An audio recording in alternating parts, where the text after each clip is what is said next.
Lauren Baumann is a she-devil dressed in Prada. She wanted the best. She wanted the prettiest. She wanted the most expensive. We need it. She has a fiendish plan to make everyone pay for her decadent pleasures. The amount of money that she had stolen was approaching $10 million. And she's about to go lower than anyone ever imagined. She knew that it would be devastating to them.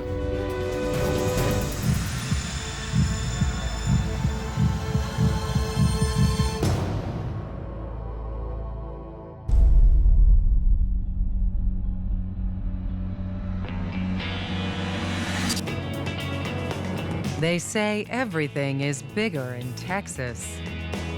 And amid the mansions and money living in this suburb north of Dallas, nothing is as big as the party being thrown by one of the area's hottest players, 30-year-old Lauren Baumann. She had a big idea to create this incredible party. Something for everybody. We had a Scotsman come in and pour an expensive type of scotch in his kilt and everything. Just enough to wet your whistle. A fortune teller, you know? People who went to the party were totally blown away. Nobody had ever seen a party like this. It cost $215,000. This lavish spectacle may cost a fortune, but it won't even dent Lauren's 24-carat credit. It was really a drop in the bucket. She was bringing in $1 million a month. It seems Lauren Baumann has the Midas touch. Yep, emerald diamonds. But for all that glitters now, her life has been anything but golden.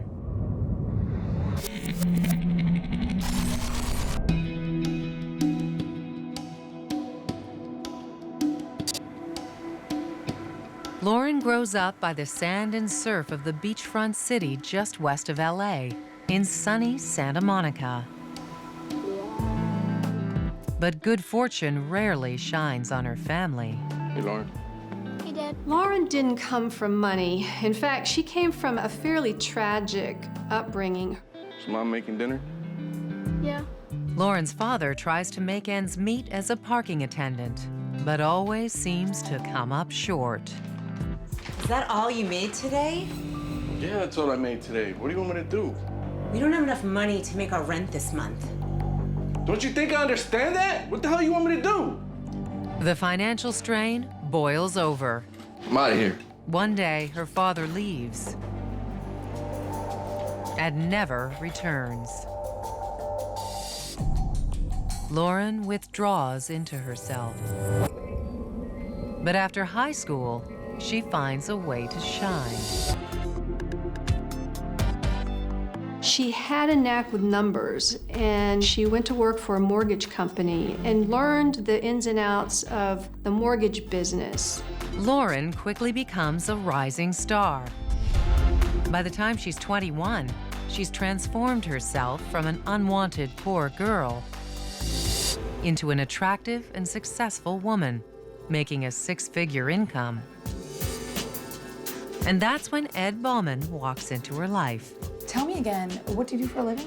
Regional manager for medical sales. 17 years her senior, Ed became a millionaire overnight when his medical supply company went public on the stock market. It was like winning the lottery. Their chance meeting quickly turns into something else. Run the numbers one more time, and then I'll give you a call. How about next week? That's great. Can we do it over dinner? Let's do it. Sounds perfect. Lauren and the newly minted millionaire fall in love. And in 1991, the couple ties the knot. I think for Ed, Lauren was like a trophy wife. The perfect wife, And it was the American dream. And Lauren lives it to the fullest. Oh my gosh. Lauren spots this new Mercedes. Oh my gosh. Wow.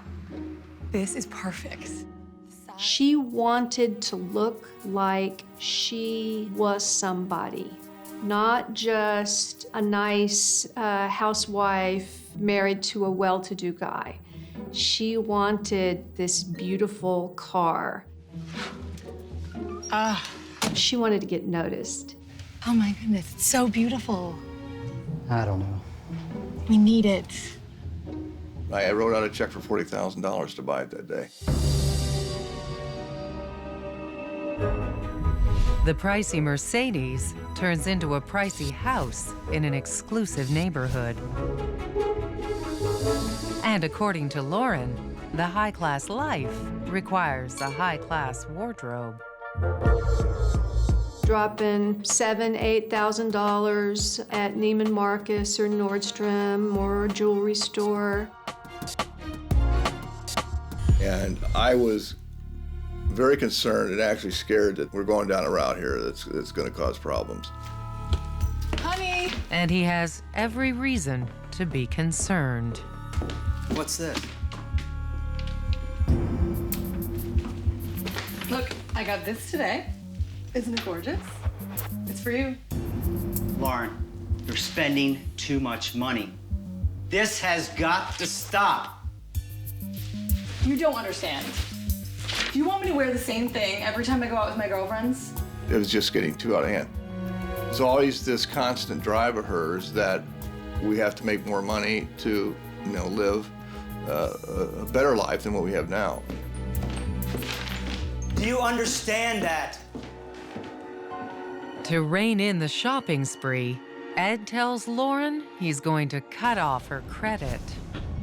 Lauren decides she'll make her own money. She gets back into business, this time as an investment broker. And her plan is simple: get rich quick.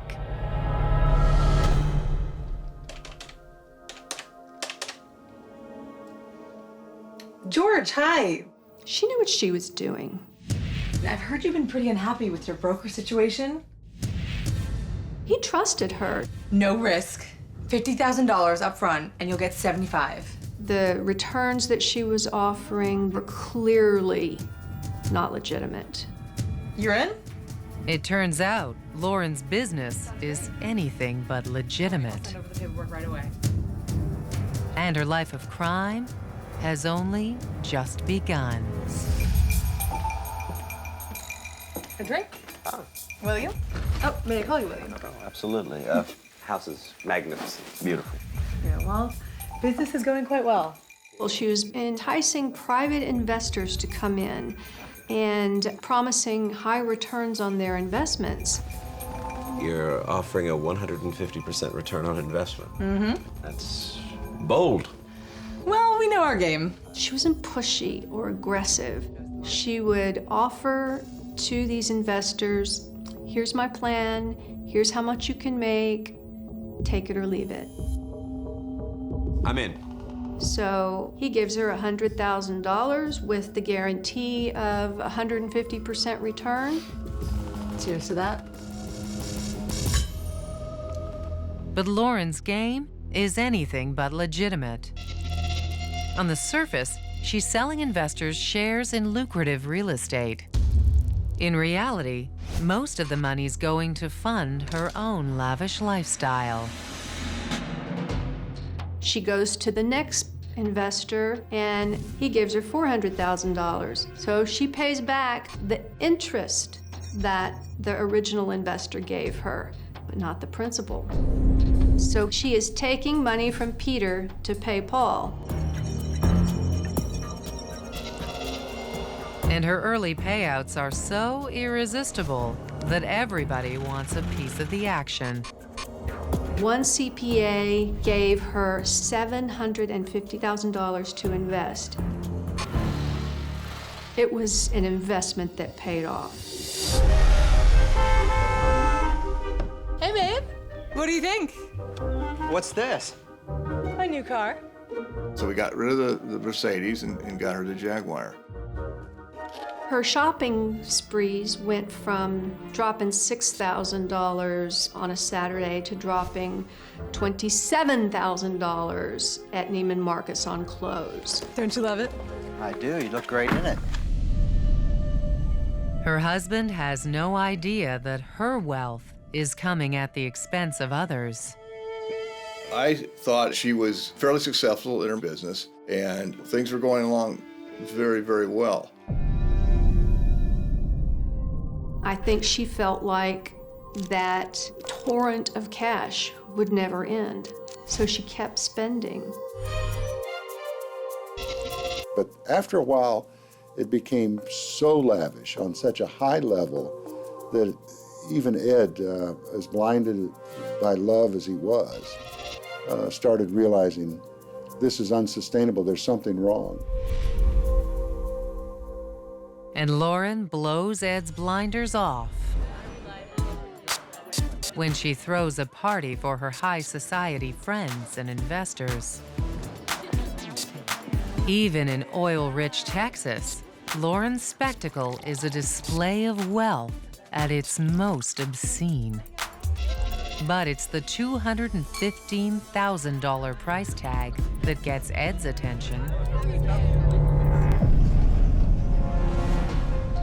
Acting on advice from his lawyer, Ed begins searching for clues that might reveal the true nature of Lauren's business.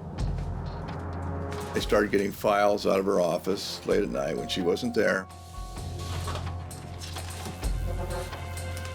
He finds documentation that a check from an investor has come in for $400,000, and almost immediately, virtually all that money had been wired out to 6 other investors. This is the essence of a Ponzi scheme. This is the evidence police would need to take Lauren down.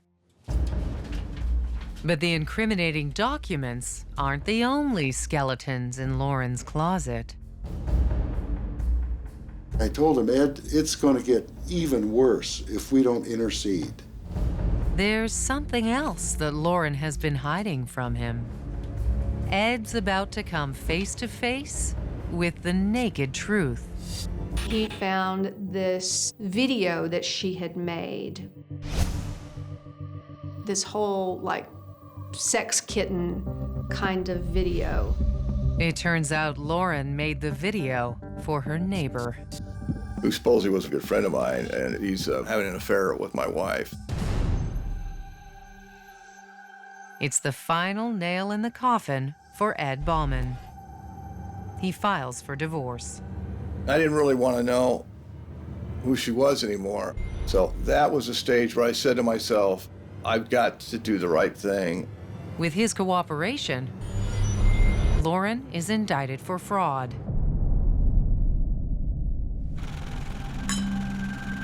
She had taken in almost $10 million from 80 investors.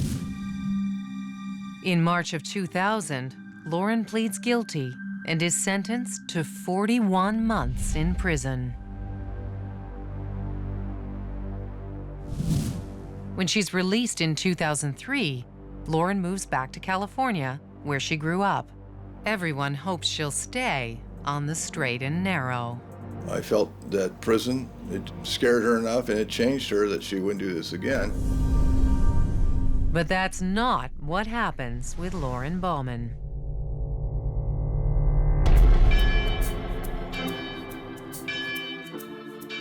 It turns out, in the solitude of her darkened cell. Hello. Mother. Hello, Father Harrison. How are you? Hi, Lauren. Lauren did have her come to Jesus moment. At least on the surface. She joins a church in Downey, California, where the trusting congregation meets her with open arms and open pocketbooks. Please, you have a second. Hi, Tina. Lauren, Tina. Nice to meet you, Lauren. Tina. Been a member for a while. She used religion as her tool to gain confidence of people so that she could then defraud them. No use? Excuse me. Sure. These people trusted her. They knew her through church. They knew that she was a very strong Christian-based woman.